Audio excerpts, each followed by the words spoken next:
everybody. Here's a great inspiration and just a thought about your yoga practice and our yoga practice from the co-founders of the Hyde Park Yoga Company here in Austin. Got Liliana and Aaron, and he was sharing a thought with us here over brunch in Austin with Tyler and I, and we just wanted to share it with you. So immediately we turned the camera on. He hasn't even told us yet, but I know it's going somewhere good. So an element or an aspect of bringing core straight vinyasa into a studio that is, with clients that are unfamiliar with it, is a really important part of it is how the teacher explains the practice before they begin.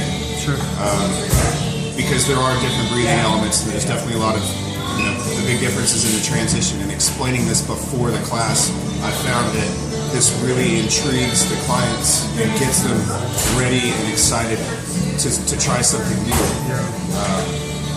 And clearly the teachers have to really embrace the practice. Our teachers have really embraced the practice, so it's great to listen to them, to hear the excitement in their voices at the beginning of class, and I feel like that's really translated into bigger classes.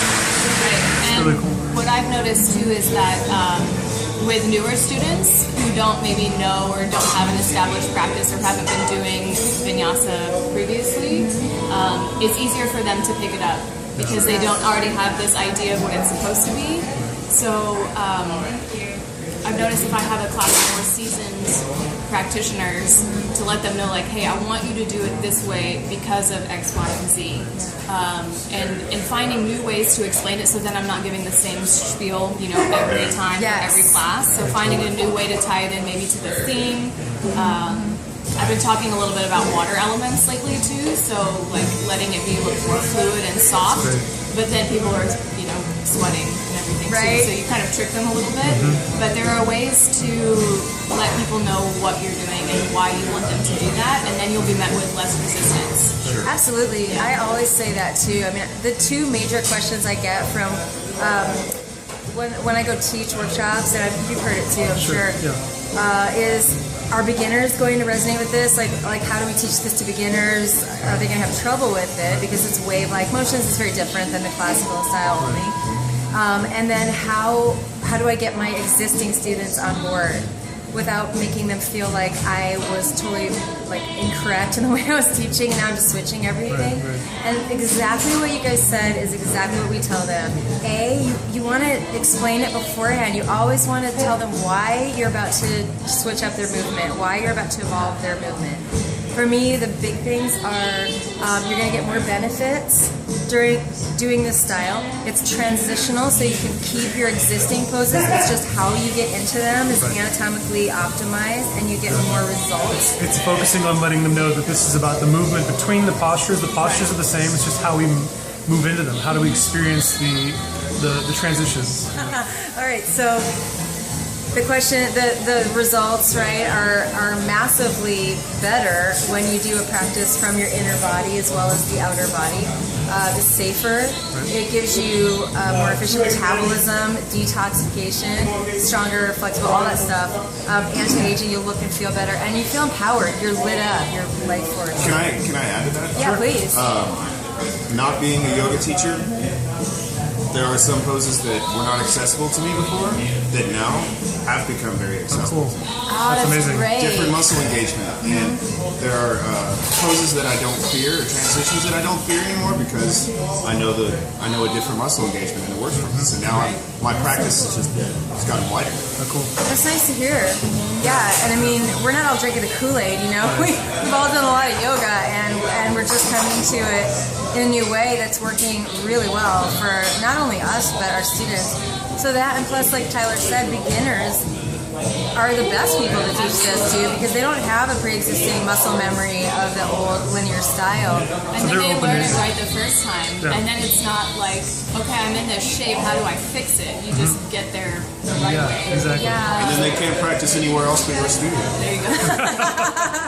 I hear that a lot. Teachers are like, how can I teach any other way? But then students are like, how do I find more of this? It feels really good. So it sounds like a big sales pitch video, but what it really is true. I mean, for many people, we're seeing it all the time. Don't you hear it a lot? Yeah, absolutely. And I want to add two things also. Sure. So the fact that it is a practice about transitions, I mean, it's so important. I mean, and everything that we do on our mat reflection of what we do off of our mat. So this pose to pose yoga style that has been predominant, I think, it doesn't translate well into the real world because we're always transitioning. You're like, when are you ever in a position in life and you're like, yes, I'm here, and I'm never moving, Right. and then I all made of a it, sudden it's I'm over. somewhere else. No. So like being comfortable in those weird funky in between shapes, Conscious journey, awesome. the conscious journey. and then also the idea of softening your outer body, like you're physically getting out of your own way,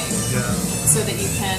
I've heard you say that. I like Releasing the Like- death grip, Exactly. on all these Get out of your own situations. way, and then let your body do what it does. It's much more aligned with the classic yoga philosophy of not only the destination points but the journey itself. And I really like to hear that. I mean, last night I had a perfect moment at that restaurant we were, remember? And I was like, things will change and challenges will happen and we'll grow old and eventually we'll die and stuff. But right now, I'm so happy. This is a beautiful, loving, perfect moment.